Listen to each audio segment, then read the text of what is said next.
할렐루야. 3월 5일 매일 성경 묵상 가이드입니다.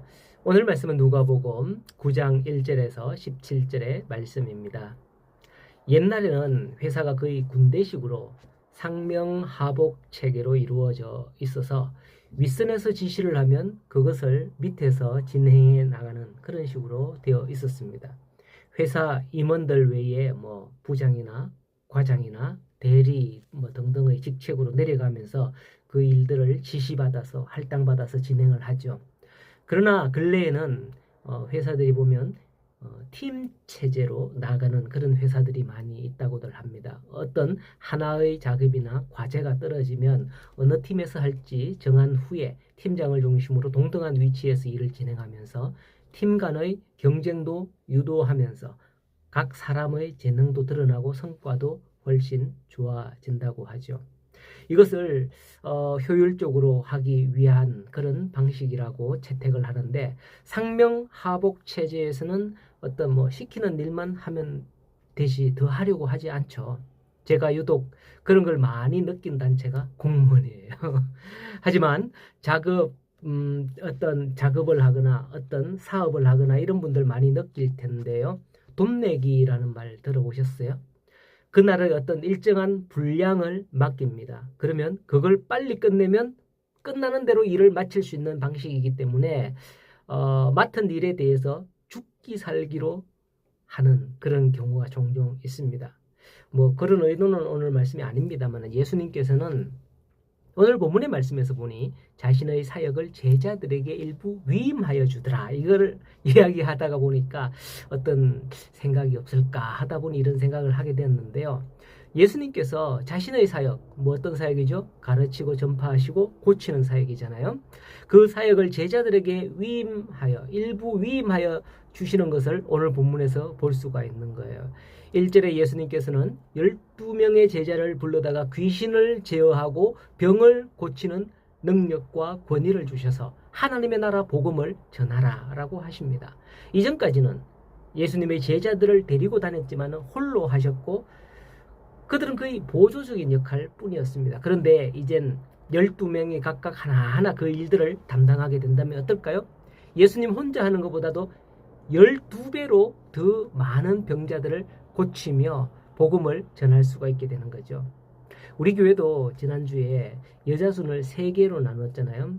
이에 대해서 말도 많고 우려하는 분들도 있다는 것을 압니다. 그러나 한 개의 순일 때보다는 3개의 순이 되면 처음엔 숫자가 적어서 이 작은 인원을 어떻게 해야 될까 이렇게 생각하겠지만은, 작은 인원이니까 서로 더 챙기고 결속하고 이렇게 하면서 점점 더 친밀감이 높아지지 않을까. 나눔을 할 때도 한 사람이 더 많은 긴 시간을 이야기하면서 더 깊은 나눔을 하지 않을까, 이런 생각이 되어지는데요.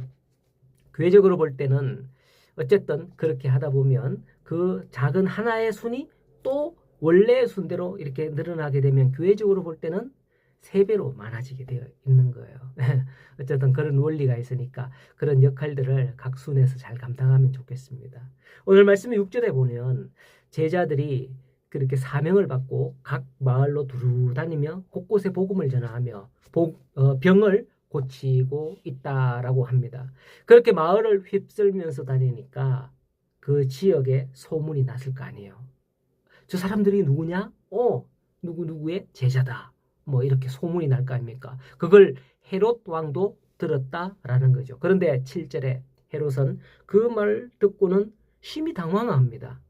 그들이 전하는 예수라는 이가 혹시 내가 죽인 요한이 살아난 건가?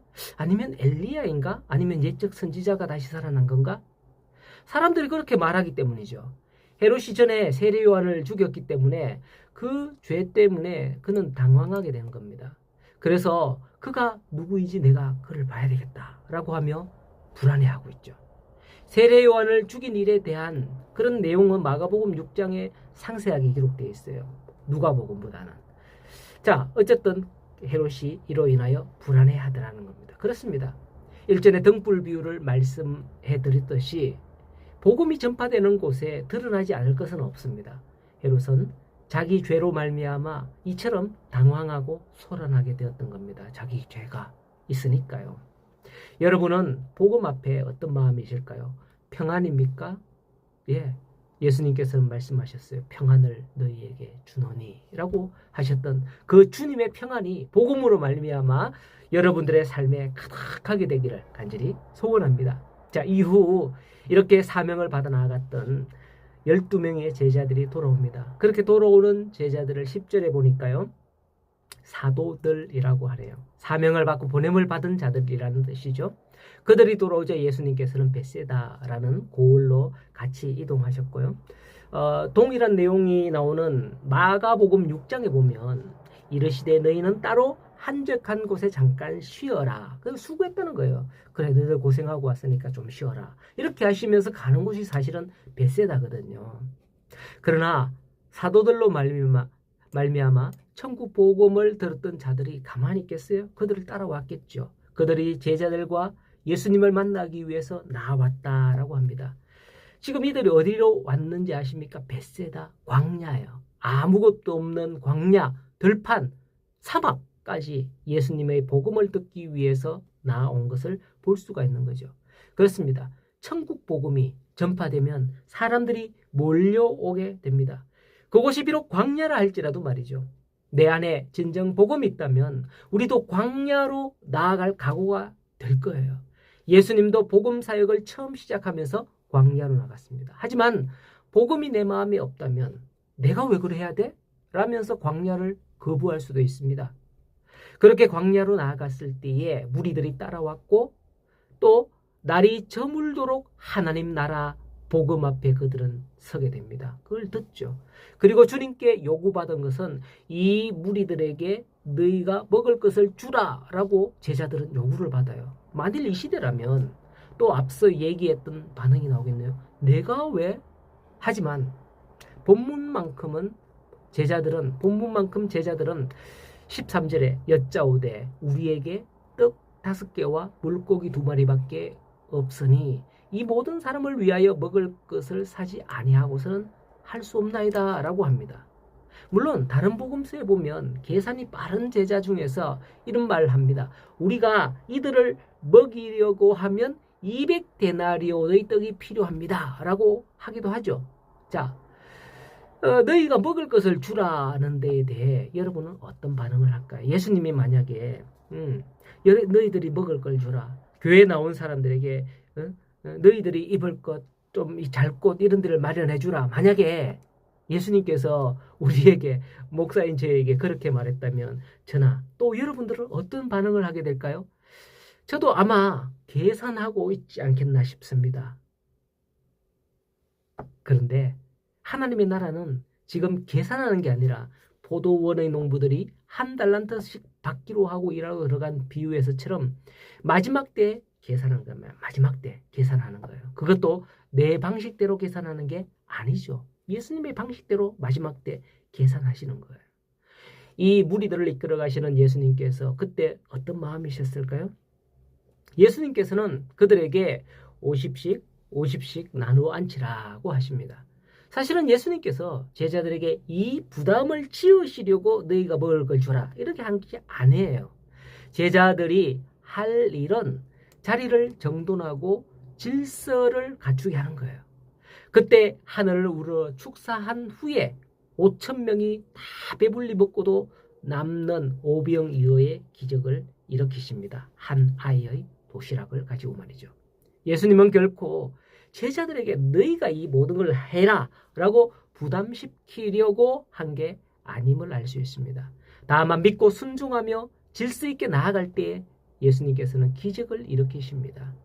이때도 여전히 무리들이 예수님을 밀치듯이 달려들고 막 했다면 예수님이 이런 기적을 일으키실 수 있을 틈이나 있었을까요? 글쎄, 그건 모르겠습니다. 어쨌든 간에 제자들이 예수님을 신뢰했고 무리들이 예수님의 말씀을 듣고 예수님을 믿고 따라줬다는 데 있는 겁니다. 자꾸만 생각이 나네요. 3월부터 3개의 순으로 나눈 여자들 순, 여자순이죠. 여러분들이 그 자리에서 믿음으로 나아간다면 자, 이제는 올해는 3개의 순으로 나누어서 이렇게 할 겁니다 뭐 앉으십시오. 오늘 제자들의 말처럼 오병이어의 기적전에 이와 같이 나아간다면 아마도 이와 같은 기적과 축복을 경험하게 될 것 같습니다. 오늘 이 교회가 크게 부흥하는 기쁨은 바로 이와 같이 순종하는 데서 오지 않을까 그런 생각이 되는데요.